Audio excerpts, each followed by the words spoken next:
नमस्कार दोस्तों, आप देख रहे हैं चैनल मधुमेक्सी, जहां पर हम नेचुरल डाइट को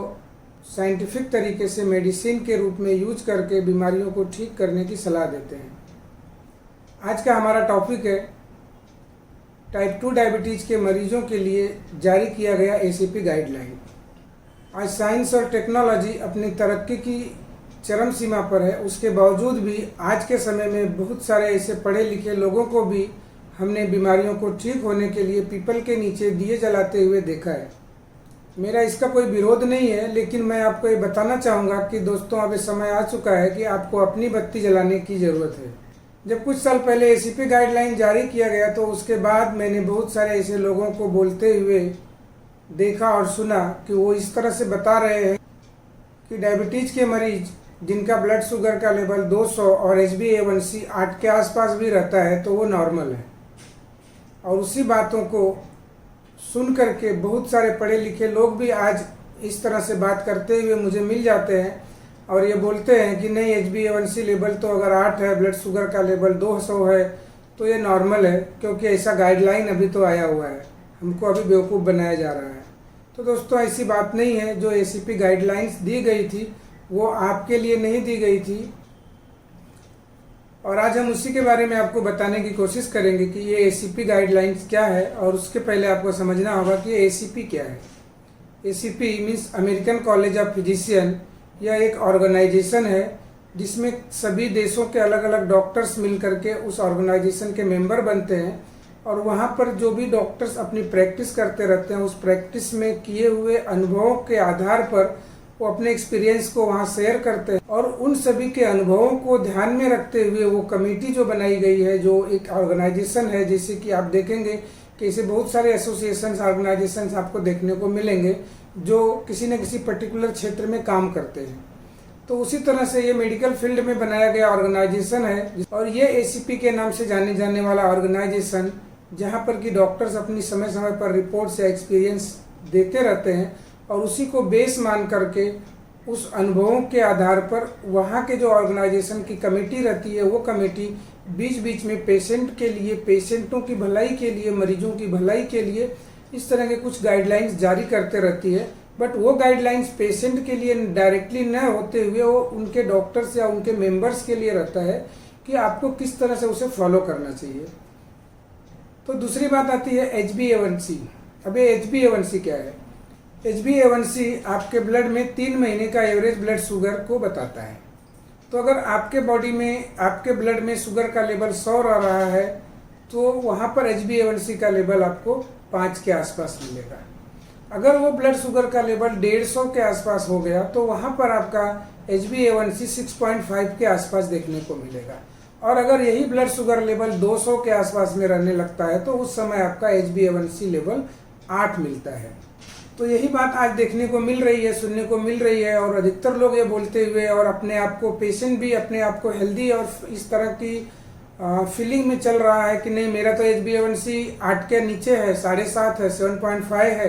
या मेरा ब्लड शुगर 170-80 है और ये नॉर्मल है, क्योंकि अभी तो एसीपी गाइडलाइन आया हुआ है कि 200 के नीचे या 200 के आसपास या 8 के नीचे, अगर 7 से 8 के बीच में आपका HbA1c रह रहा है तो आप नॉर्मल है। तो इसी सब बातों को आज आपको समझने की ज़रूरत है। ये जो एसीपी गाइडलाइंस दिया गया था, ये आपके लिए नहीं दिया गया था, ये उन फिजिशियंस को दिया गया था कि अगर आप ऐसे मरीजों का ट्रीटमेंट कर रहे हैं जिनका HbA1c लेवल 7 और 8 के बीच में चल रहा है, ऐसे मरीजों को आप डाइट की तरफ थोड़ा सा कन्वर्ट कीजिए, उनको डाइट को समझाने की कोशिश कीजिए, उनको एक्सरसाइज और लाइफ में जो उनके लाइफ स्टाइल है उसको चेंज करने की कोशिश कीजिए। अगर आप उनके डाइट को चेंज कर देते हैं, उनके लाइफ स्टाइल को चेंज कर देते हैं, तो वहाँ पर आपको 7 और 8 के लेवल में, अगर 7 और 8 के बीच में उनका HbA1c लेवल चल रहा है तो वहाँ पर उनको आपको डाइट से कंट्रोल करने की ज़रूरत है, ना कि वहाँ पे अननेसेसरी दवाइयों का लोड बढ़ाने की ज़रूरत है। तो इस तरह से जो एसीपी गाइडलाइंस जारी की गई है, जिसे आप नेट पर भी चेक करेंगे तो वहाँ पर आपको देखने को मिल जाएगी। वहाँ पर स्पष्ट इस तरह से बताया गया है कि अगर जिन भी मरीजों का ब्लड शुगर लेवल या उनका HbA1c लेवल 7 से 8 के बीच में रह रहा है तो उनको अननेसेसरी दवाइयों का डोज न दे करके, दवाइयों का बर्डन न बढ़ा करके उनको डाइट पर और एक्सरसाइज पर फोकस किया जाए तो शायद उनके लिए ज़्यादा बेटर रहेगा। और अगर धीरे धीरे उस पर अगर वो मेंटेन करते हुए उनकी HbA1c लेवल कम होते जा रहा है, ब्लड शुगर लेवल कम होते जा रहा है, तो उनकी दवाइयाँ बढ़ाने की बजाय उल्टा कम कीजिए। दूसरा, वहाँ पर यह निर्देश दिया गया कि अगर वो गोलियाँ ऑलरेडी पहले से ले रहे हैं तो वहाँ पर अगर हम गोलियों को बढ़ा देते हैं तो उससे होने वाले साइड इफ़ेक्ट्स के बारे में भी उनको बताया जाए कि उस गोलियों को बढ़ाने से किस तरह से साइड इफ़ेक्ट हो रहा है। और वहाँ पर अगर हम डाइट और एक्सरसाइज की तरफ अगर हम जाते हैं, उस पर अगर हम ध्यान देते हैं, तो हमें गोलियों को बढ़ाने की ज़रूरत नहीं पड़ेगी और हम उससे होने वाले साइड इफ़ेक्ट से भी हम बच सकते हैं। तो वहाँ पर भी उनको इस तरह का निर्देश दिया गया कि आप गोलियों की बजाय अगर आप डाइट पर जाते हैं तो आप होने वाले साइड इफ़ेक्ट से बच सकते हैं। और जब हम गोलियां बढ़ाते हैं तो गोलियां बढ़ाने के बाद उनका कॉस्ट भी बढ़ जाता है, उनका डे टू डे एक्सपेंसेस भी बढ़ जाता है। इस बात को ध्यान में रखते हुए उनको गोलियों को बढ़ाने की बात किया जाए और साथ में उनको मेन फोकस उनको डाइट पे किया जाए, ताकि डाइट के द्वारा अगर जितना ज़्यादा हम मेंटेन करें उतना उनके लिए अच्छा रहेगा। लेकिन उस गाइडलाइन में ऐसा कहीं नहीं कहा गया है कि जिनका HbA1c लेवल 7 और 8 के बीच में रह रहा है मतलब वो हेल्दी है या वो नॉर्मल उसको समझे, ऐसा कहीं नहीं कहा गया है। इसके बाद चौथी बात इस तरह से बताई गई है कि जो ओल्ड एज के पेशेंट हैं, जो काफ़ी सालों से दवाइयाँ ले रहे हैं, आज उनकी उम्र भी ज़्यादा हो चुकी है, ऐसे मरीजों को अगर आप गोलियाँ बढ़ाते हैं तो उनके बॉडी में, चूँकि उनकी बॉडी काफ़ी ओल्ड हो चुकी है, उम्र से ज़्यादा है, तो उनकी बॉडी उस लोड को, दवाइयों के लोड को ज़्यादा नहीं झेल पाएगी। उस कंडीशन में भी उनके अंदर बॉडी में और भी दूसरे कॉम्प्लिकेशंस होने के चांसेस और ज़्यादा बढ़ जाते हैं।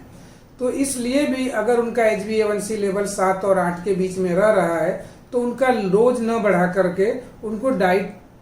को ध्यान में रख करके ट्रीट किया जाए, ताकि उनको और भी कॉम्प्लिकेशन से बचाया जा सके।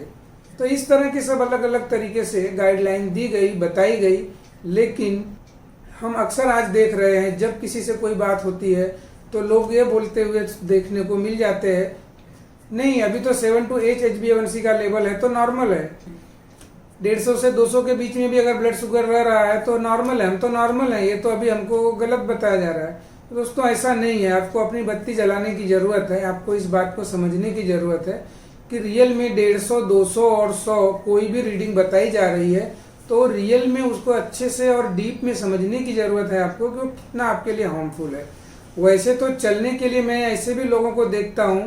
कि उनका अगर ब्लड शुगर लेवल 300 भी चल रहा है और वहाँ पर भी कोई सिम्टम्स उनको देखने को ज़्यादा नहीं मिलते हैं, क्योंकि हमने पीछे की वीडियो में भी आपको बताया कि हमारी बॉडी है जैसे होम्योस्टेसिस मेंटेन करने की कोशिश करती है, तो किसी न किसी हाल में एडजस्ट करते रहती है और बहुत बड़े इस तरह के सिम्टम्स सामने दिखाई नहीं देते हैं और वो पेशेंट अपने आप को हेल्दी फील करता है, बोलता मैं तो ठीक हूँ, बहुत अच्छा हूँ। लेकिन ऐसा नहीं है दोस्तों, जब भी हायर लेवल की तरफ अगर ब्लड ग्लूकोज रहेगा तो ये कहीं ना कहीं हमारे बॉडी में कहीं ना कहीं किसी न किसी पार्ट्स को डैमेज करते हुए देखने को मिलता है और ये डैमेज कर रहा होता है, जिसे हमने पीछे के अलग अलग कई वीडियो में आपको बताने की कोशिश किया है। अगर आप एक एक वीडियो को ध्यान से देखेंगे, सुनेंगे तो आपको इस बात की क्लैरिटी हो जाएगी। तो ये ACP गाइडलाइंस है। तो ACP गाइडलाइंस को आपको समझने की ज़रूरत है, ना कि किसी ने कुछ भी बोल दिया तो चलो भाई अभी जला लो दिया। ऐसे मत दिया जलाइए, आप अपने बत्ती अपने अंदर की दिया जलाइए ताकि आप बीमारियों से ठीक हो सकें, बीमारियों से बाहर हो सकें, बीमारियों से आत्मनिर्भर बनने की कोशिश करें। और जब आप सीखने की कोशिश करेंगे, आप जानने की कोशिश करेंगे, तो आप देखेंगे कि आप बीमारियों से आत्मनिर्भर की तरफ बढ़ रहे हैं और यही हम भी चाहते हैं। इसलिए हम आपको समय समय पर एक एक वीडियो के माध्यम से